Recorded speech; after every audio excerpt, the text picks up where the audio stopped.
بسم اللہ الرحمن الرحیم۔ محترم ناظرین، السلام علیکم۔ ایک دن حضرت سلیمان علیہ السلام سمندر کے کنارے تشریف فرما تھے۔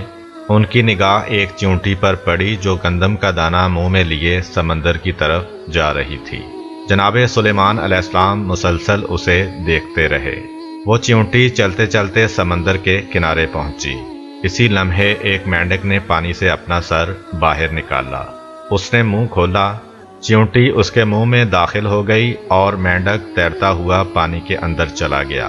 حضرت سلیمان علیہ السلام کافی دیر تک حیرت میں ڈوب کر اس بارے میں سوچتے رہے۔ اچانک وہی مینڈک دوبارہ پانی سے باہر آیا۔ اس نے منہ کھولا اور چیونٹی اس کے منہ سے باہر نکل آئی، لیکن گندم کا دانہ اس کے منہ میں نہ تھا۔ حضرت سلیمان علیہ السلام نے اس چیونٹی کو طلب کیا اور اس واقعہ کے بارے میں اس سے پوچھ گچھ کی۔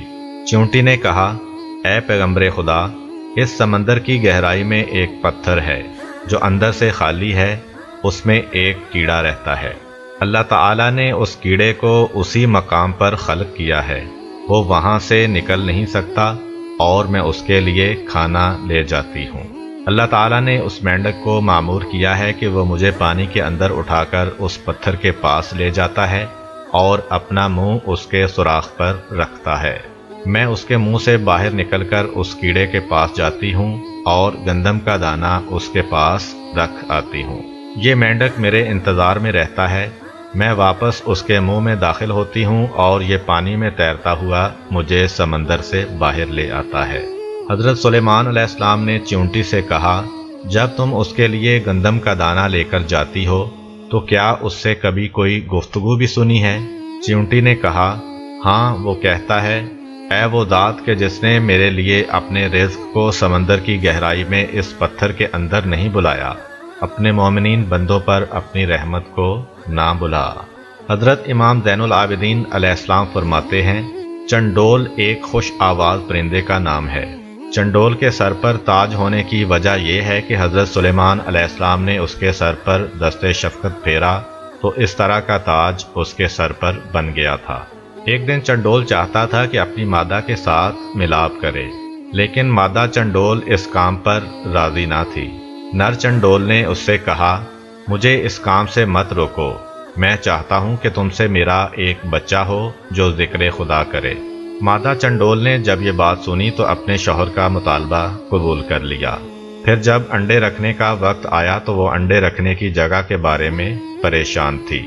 چنڈول نے کہا، میری رائے یہ ہے کہ سڑک کے قریب انڈے رکھو کہ جو کوئی بھی تجھے دیکھے تو یہ خیال کرے کہ تم دانہ دنکا اکٹھا کرنے کے لیے وہاں پر آئی ہو، لہذا دیکھنے والے کو تم سے کوئی غرض نہ ہوگی۔ مادہ چنڈول نے اپنے شوہر کی تجویز قبول کی اور سڑک کے کنارے انڈے رکھے اور ان پر بیٹھ گئی۔ جب انڈوں سے بچے نکلنے کا وقت قریب ہو گیا تو ایک دن ان دونوں پرندوں نے سنا کہ حضرت سلیمان علیہ السلام کا ٹھاٹھے مارتا ہوا لشکر روانہ ہو چکا ہے اور پرندوں نے ان کے سروں پر سایہ کیا ہوا ہے۔ مادہ چنڈول نے اپنے شوہر سے کہا، حضرت سلیمان علیہ السلام اپنے لشکر کے ہمراہ ہماری طرف آ رہے ہیں تاکہ یہاں سے عبور کریں۔ مجھے خطرہ ہے کہ میں اور میرے انڈے اس لشکر کے پاؤں کے نیچے کہیں نابود نہ ہو جائیں۔ نر چنڈول نے کہا، سلیمان علیہ السلام ایک مہربان اور شفیق انسان ہیں، لہذا پریشان ہونے کی کوئی ضرورت نہیں ہے۔ کیا تم نے بچوں کے کھانے کے لیے کچھ اکٹھا کیا ہے؟ مادہ چنڈول نے کہا، ہاں، میرے پاس ایک ٹڈی ہے جو میں نے بچوں کے لیے رکھی ہوئی ہے۔ کیا تمہارے پاس بھی کوئی چیز ہے؟ چنڈول نے کہا، میرے پاس کھجور کا ایک دانہ ہے جو میں نے بچوں کے لیے رکھا ہوا ہے۔ مادہ چنڈول نے کہا، تم کھجور اور میں ٹڈی اٹھا لیتے ہیں۔ جب حضرت سلیمان علیہ السلام جہاں سے گزریں گے تو وہ ان کی خدمت میں ہدیہ پیش کریں گے، کیونکہ حضرت سلیمان علیہ السلام ہدیے کو بہت پسند کرتے ہیں۔ نر چنڈول نے کھجور اپنی چونچ میں لی اور مادہ چنڈول نے ٹڈی اپنے دونوں پاؤں سے اٹھائی اور دونوں حضرت سلیمان علیہ السلام کی خدمت میں حاضر ہوئے۔ حضرت سلیمان علیہ السلام تخت پر تشریف فرما تھے، ان کا استقبال کیا۔ چنڈول ان کی دائیں طرف اور مادہ چنڈول بائیں طرف بیٹھ گئی۔ حضرت سلیمان علیہ السلام نے ان دونوں پرندوں سے احوال پرسی کی۔ انہوں نے بھی اپنی زندگی کا واقعہ جناب کی خدمت میں بیان کیا۔ حضرت سلیمان علیہ السلام نے ان کا ہدیہ قبول کر لیا اور لشکر کو وہاں سے ایک طرف موڑ دیا تاکہ ان کے انڈے پاؤں تلے نہ روند ڈالیں، اور ان کے سر پر دست شفقت پھیرا اور ان کے لیے دعا کی۔ حضرت سلیمان علیہ السلام کی دعا اور ان کے ہاتھ کے مس کرنے کی وجہ سے ان پرندوں کے سر پر ایک خوبصورت تاج نکل آیا۔ ایک دن حضرت سلیمان علیہ السلام نے ایک چڑا دیکھا جو اپنی بیوی چڑیا سے کہہ رہا تھا، تم کیوں مجھ سے دور دور رہتی ہو؟ اگر میں چاہوں تو قصر سلیمان علیہ السلام کا مینار اپنی چونچ سے اٹھا کر سمندر میں پھینک سکتا ہوں۔ ہوا نے اس کی بات کو حضرت سلیمان علیہ السلام تک پہنچا دیا۔ حضرت سلیمان علیہ السلام اس کی بات سن کر مسکرائے، پھر ان دونوں کو طلب کیا اور چڑے سے فرمایا، تم کیسے میرے محل کا مینار چونچ میں اٹھا کر سمندر میں پھینک سکتے ہو؟ چڑے نے کہا، نہیں اے رسول خدا، مجھ میں ایسی طاقت نہیں ہے، لیکن بعض اوقات شوہر اپنی بیوی کے سامنے بڑا بنتا ہے اور شوخیاں بگاڑتا ہے۔ ظاہر ہے عاشق کی کسی بھی بات پر اس کی سرزنش نہیں ہوتی۔ حضرت سلیمان علیہ السلام نے چڑیا سے کہا، تم کیوں اپنے آپ کو شوہر کے حوالے نہیں کرتی ہو جبکہ وہ تمہیں دل سے چاہتا ہے؟ چڑیا نے جواب میں کہا، اے پیغمبر خدا، وہ عاشق نہیں ہے، فقط عشق کا دعویٰ کرتا ہے، کیونکہ وہ میرے علاوہ کسی اور کے ساتھ بھی عشق کرتا ہے۔ اس بات نے حضرت سلیمان علیہ السلام کے دل پر گہرا اثر کیا۔ انہوں نے شدید گریہ کیا اور گوشہ تنہائی میں چلے گئے، حتیٰ کہ 40 دن تک خدا کی بارگاہ میں گریہ کرتے رہے اور خدا کی بارگاہ میں درخواست کی کہ میرے دل میں غیر خدا کا عشق پیدا نہ ہو اور میرے عشق کو غیر خدا کے عشق کے ساتھ مخلوط نہ کرنا۔ ایک دن ایک سانپ حضرت سلیمان علیہ السلام کی خدمت میں حاضر ہوا اور کہا، فلاں شخص نے میرے 2 بچوں کو مار دیا ہے، لہذا میرا آپ علیہ السلام سے تقاضا ہے کہ اسے بطور قصاص پھانسی پر چڑھائیں۔ حضرت سلیمان علیہ السلام نے فرمایا، انسان کو سانپ کے بدلے میں قتل نہیں کیا جا سکتا۔ سانپ نے کہا، اے پیغمبر خدا، اگر اس کو قتل نہیں کریں گے تو پھر میری گزارش یہ ہے کہ اسے محکمہ اوقاف کا سرپرست بنا دیں، تاکہ اموال موقوفہ کو انصاف کے ساتھ استعمال نہ کرنے کی وجہ سے وہ وارد جہنم ہو، پھر اس سے دوزخ کے سانپوں کے ساتھ مل کر انتقام لوں گا۔ یہ روایت اس مطلب کو بیان کرتی ہے کہ وقف شدہ چیز کی ذمہ داری قبول کرنا انتہائی خطرناک اور مشکل کام ہے۔